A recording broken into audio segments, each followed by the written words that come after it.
महर्षि, वो विराट कोहली और अनुष्का आए थे।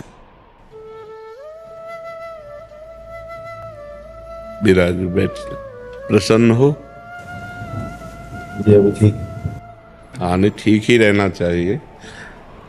हम आपको अपने प्रभु का विधान बताते हैं थोड़ा सा। जब प्रभु किसी पर कृपा करते हैं, ये वैभव मिलना कृपा नहीं है, ये पुण्य है। पुण्य से एक घोर पापी को भी बहुत, देखो, पाप करके भी उनका कोई पुण्य है जिससे वो सुकृत पूर्व के सुकृतवश चल रहे हैं, नया पाप है। ये वैभव बढ़ना या यश बढ़ना, ये भगवान की कृपा नहीं मानी जाती। भगवान की कृपा मानी जाती है अंदर का चिंतन बदलना, जिससे आपके अनंत जन्मों के संस्कार भस्म होकर और अगला जो है वो बड़ा उत्तम होगा। अंदर के चिंतन से होता, बाहर से कुछ नहीं होता। मात्र अंदर का चिंतन। अच्छा, अंदर का चिंतन हम लोगों का स्वभाव बन गया बहिर्मुखी। बहिर्मुखी मतलब बाहर, बाहर यश, कीर्ति, लाभ, विजय, इससे हमको सुख मिलता है। अंदर से कोई मतलब नहीं रखता, कोई विरला ही अंदर से।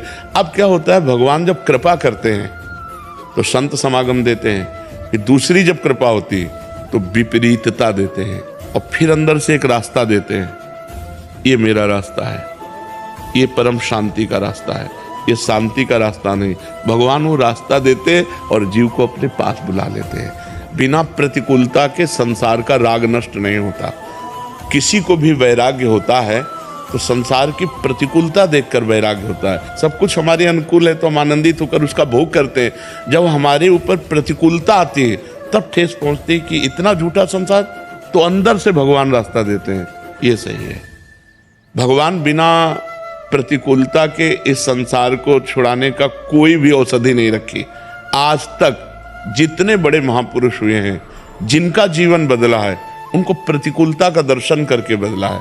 तो कभी प्रतिकूलता आए तो उस समय आनंदित हो कि मेरे ऊपर अब भगवान की कृपा हो रही है, कि मुझे सतमार्ग में चलने की प्रेरणा मिल रही है। अगर सतमार्ग छूटा हो, ये सब तो एक सेकंड के लिए आप विचार कीजिए।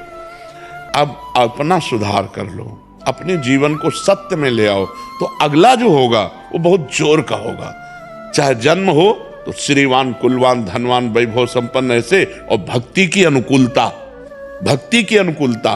खास बात श्रीवान, धनवान, कुलवान नहीं, खास बात भक्ति की अनुकूलता। अगर इस जन्म में भगवत प्राप्ति नहीं हुई तो भगवान श्री कृष्ण ने गीता में कहा है कि मेरे भक्त का नाश नहीं होता।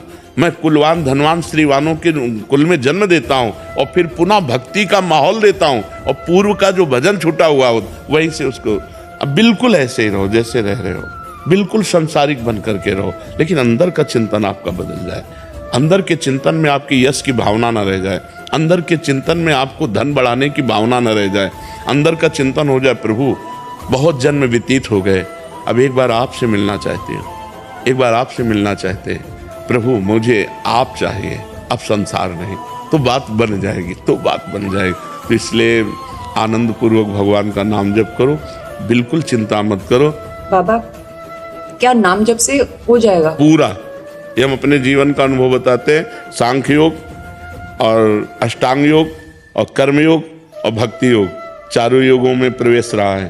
पहले हम सन्यासी रहे 20 वर्ष सन्यासी रहे काशी विश्वनाथ जी।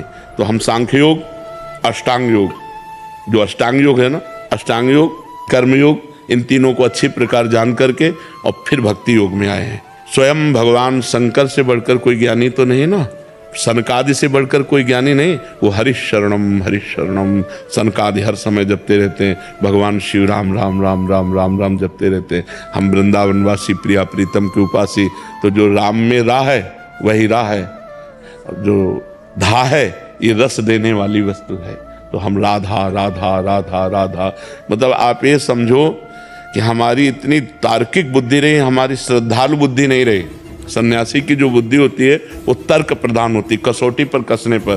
तो हम केवल भावुकता में राधा राधा का प्रचार नहीं कह रहे कि हमने सुना और ऐसे ग्रंथों में पढ़ा, ऐसे कह रहे, स्वयं स्वाद लेके कह रहे और विश्वास के साथ कह रहे कि यदि आप राधा राधा जपते हो तो इसी जन्म में भगवत प्राप्ति हो जाएगी, इसी जन्म में।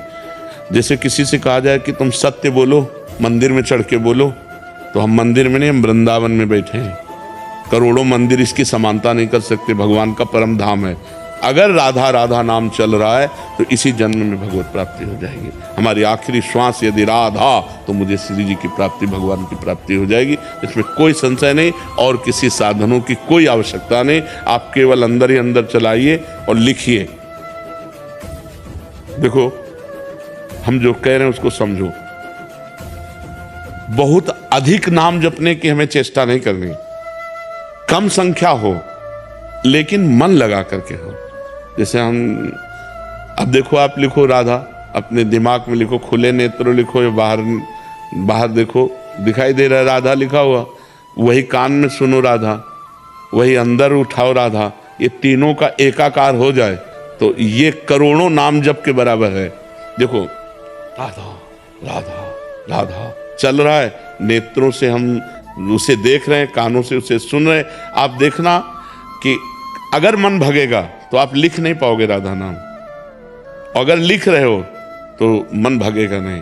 तो चाहे 10 बार लिखो, 100 बार लिखो, लेकिन एक अभ्यास बनाओ ऐसा कि कुछ समय शांति से स्नान आदि करके बैठ गए और राधा राधा लिख रहे हैं, उसी का चिंतन कर रहे हैं। इसे अपना जीवन बना लो, फिर आप परिणाम में खुद देख लेना। कोई घाटे का सौदा तो है नहीं, ठीक है। ये सखी को दे दे, ठाकुर शिव जी की है।